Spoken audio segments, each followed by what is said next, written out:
The Broad Street Bull podcast for Philly Hockey Now is brought to you by Osteria 545, serving great Italian food on West Broad Street in Paulsboro, New Jersey. Cooking that rivals your grandmother's. Hello, everybody. I'm Sam Carchidi with Philly Hockey Now, and we're excited. This is our first Broad Street Bull podcast for Philly Hockey Now, and we're going to have a lot of information for you on the Flyers, on the draft. We're going to take questions and have a mailbag, and we're even going to give you a scoop or two. So let's get right into it. The draft, as you know, is July 7th and 8th in Montreal. The Flyers have the 5th pick. Montreal has number 1, New Jersey 2, Arizona 3, Seattle 4, and then the Flyers. It looks like the first 3 picks are pretty set. Montreal with the first pick is set to pick center Shane Wright, great two-way player. New Jersey left winger George Slavaski looks like their pick. He may be the most NHL-ready player in the draft. Number 3, Arizona, they're expected to take center Logan Cooley. Number 4, Seattle, that's where it gets a little bit iffy. They have a choice between 2 right-handed defensemen. It looks like that's the way they're leaning right now. Simon Nemec is one of the players. The other right-handed defenseman, David Jiricek. And that brings us to the Flyers.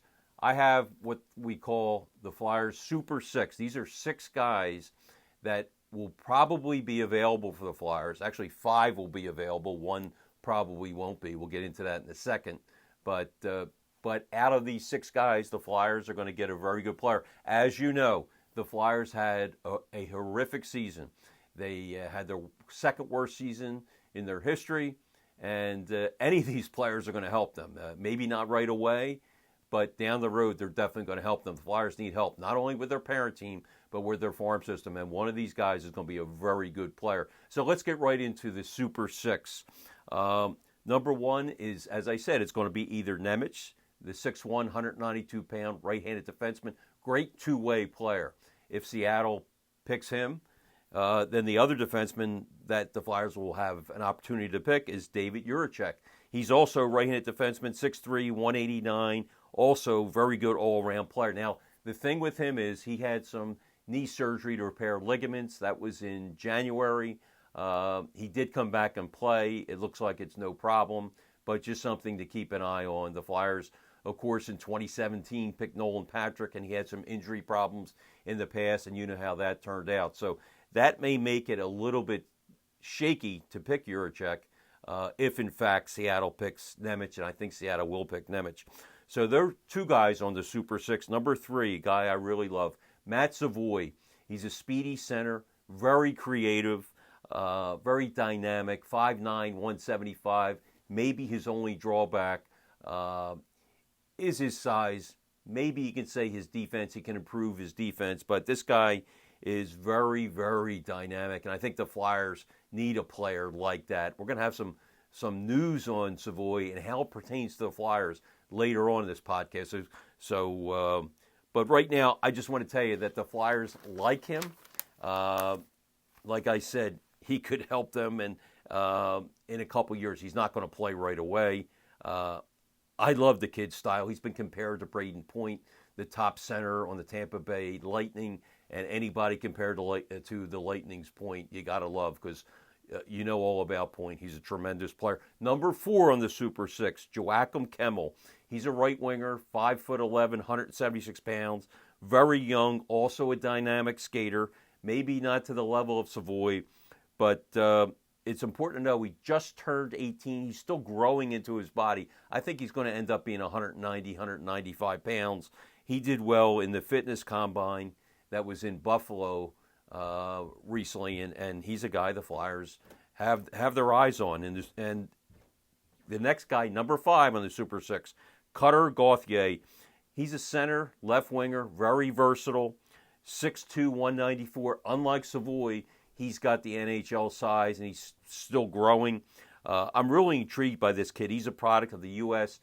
National Team Development Program, headed to Boston College on a scholarship. The Flyers love this kid. There's not much not to like. Because of his size, as I mentioned, he's a safer pick than Savoy. Isn't as shifty as Savoy, but he's got good speed. He's got a terrific shot. He's going to be a big-time scorer. He's a good defensive player, a better defensive player than Savoy. He raised his stock a lot at the Combine in Buffalo. He finished in the top 10 in four categories, so he had an amazing showing there. I'm going to go to number 6 now in the Super 6. It's a guy who I don't think the Flyers would necessarily pick at number 5, but if they trade down, I think they would certainly consider him. It's Jonathan Lekkerimäki. He's about a 5'11", 5'10 and a half, 5'11", 172-pound right winger. He's the top Swede in the draft. He's a play driver. And again, I think if the Flyers trade down in the draft, let's just say they go to 11 or in there and pick up a prospect or another pick, he may be a guy the Flyers consider. I really don't think they pick him at number 5.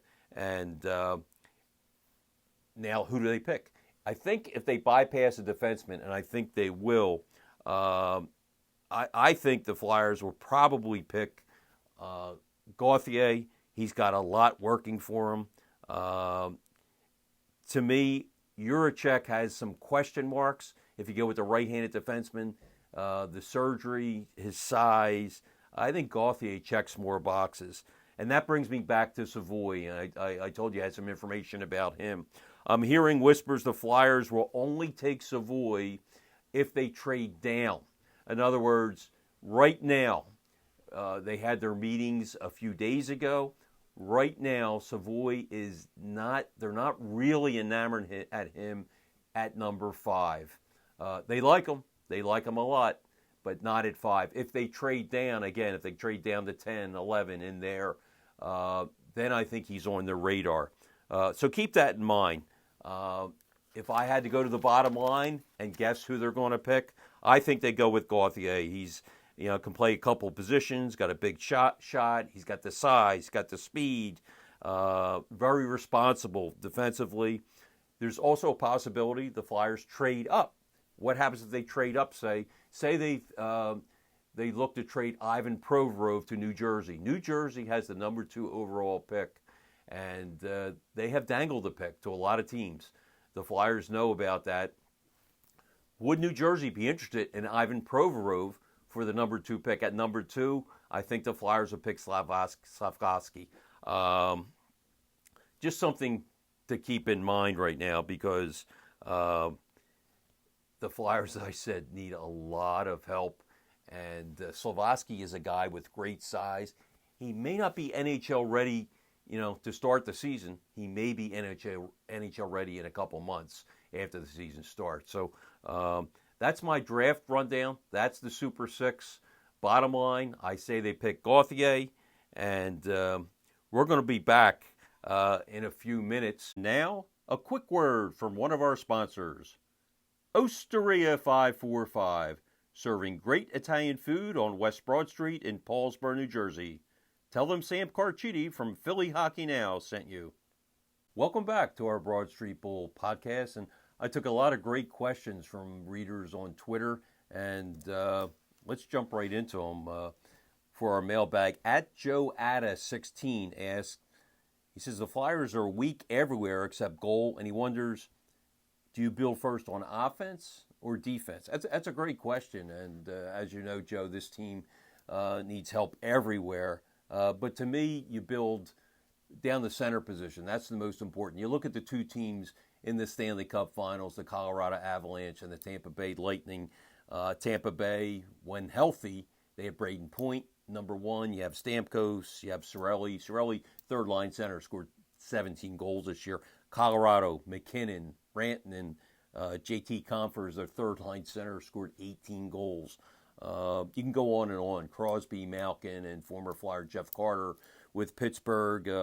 The Flyers in the second half of the year had Hayes healthy finally, so he was their top-line center with Couturier out.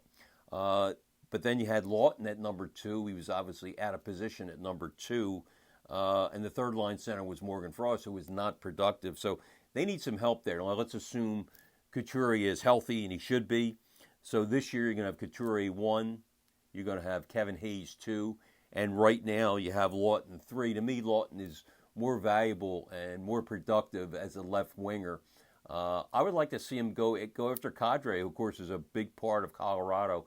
I pushed for Kadri, for the Flyers to sign Kadri a few years ago, and, of course, it never happened. But, he's a free agent. He's going to be less costly than Johnny Gaudreau. Johnny Gaudreau is another guy I would like to see the Flyers make a push for. And if you did get Johnny Gaudreau, of course, he's from South Jersey and Gloucester Catholic and has turned into a superstar. And if you did get him, he's a left winger, then I think you can afford to have Lawton as a third-line center. So a lot of ifs in there, but to me, there are two guys that I would target between Kadri and Johnny Gaudreau, and it's going to be tough, though, because of the cap. And that leads us into our next question from at Green Jack Tom. He says, how can we get a free agent when we only have $2 or $3 million in cap space? And the short answer is it's not going to be easy, Tom. The Flyers actually have $5.1 million in cap space, and that's distributed to only 18 players. And as you know, you have 22 or 23 players on the roster. How can they get more cap space?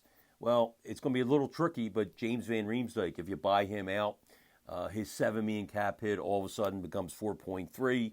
If you trade Ivan Provorov, you're going to save 6.75, and I'm assuming that you're going to trade him and get draft picks and prospects and not a veteran player in return, but that's also a possibility. So anyway, with those couple moves, you can afford Johnny Gaudreau, and maybe, you get him for $9 million, and that's with a hometown discount. But Calgary's going to try hard to sign him. There's no question about it. So let's go to the next question. At TV Production Guy says, who is calling the shots on the coaching hire? Is it Chuck Fletcher? Chuck Fletcher is calling the shots, but he's getting a lot of help, and you can understand, this is a big hire for the Flyers. You can understand why he's going to lean on some people. His right-hand man is Brett Flair, who does a great job with the draft.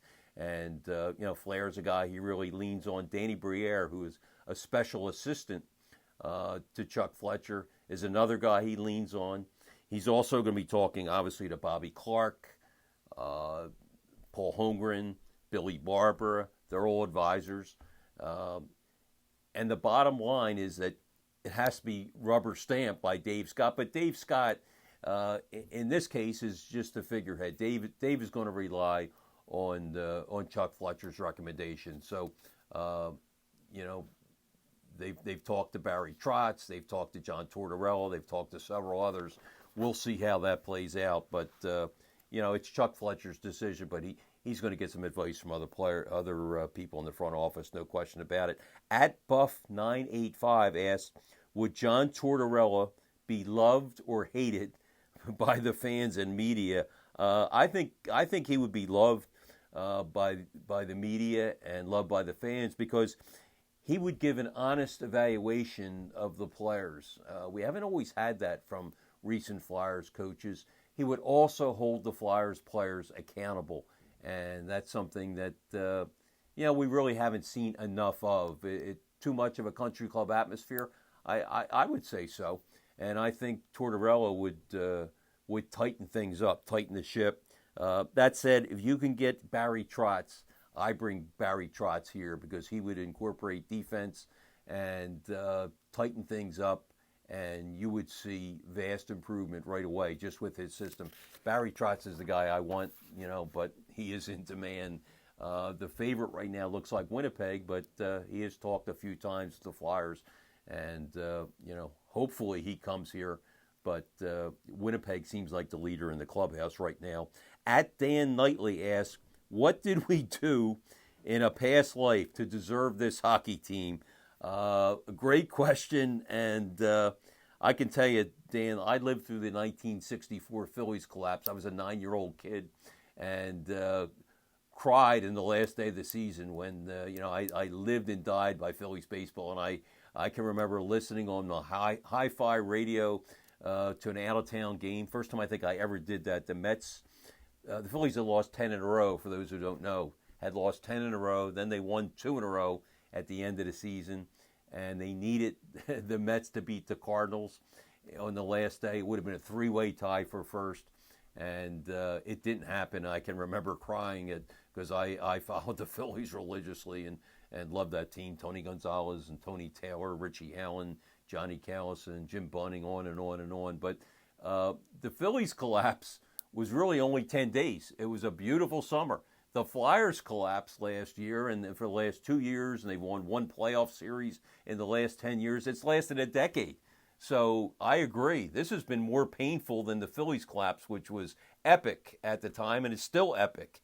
Nobody's ever lost 10 in a row with a 6.5 game lead with 12 games remaining. So I can sympathize with you. I don't know what we did in the past, but this to me has been more painful because it's lasted for a long, long time.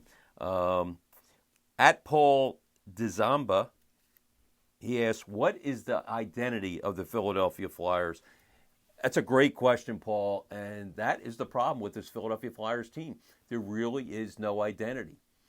They don't excel on offense, don't excel on defense, haven't really had superb goaltending. Carter Hart has shown flashes of it.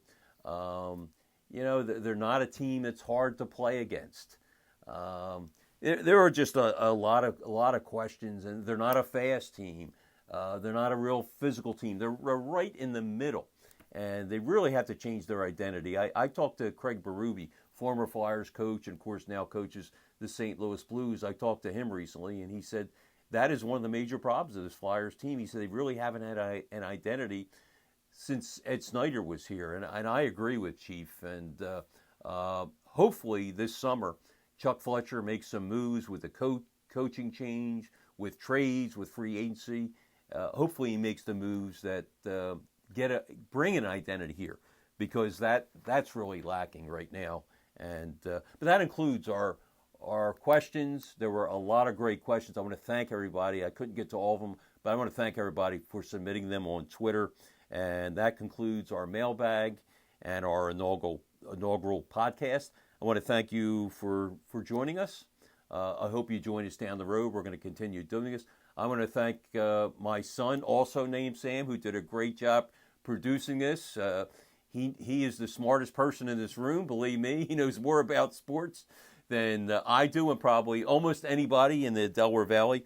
But again, thanks to everybody for watching. Thanks to everybody for listening.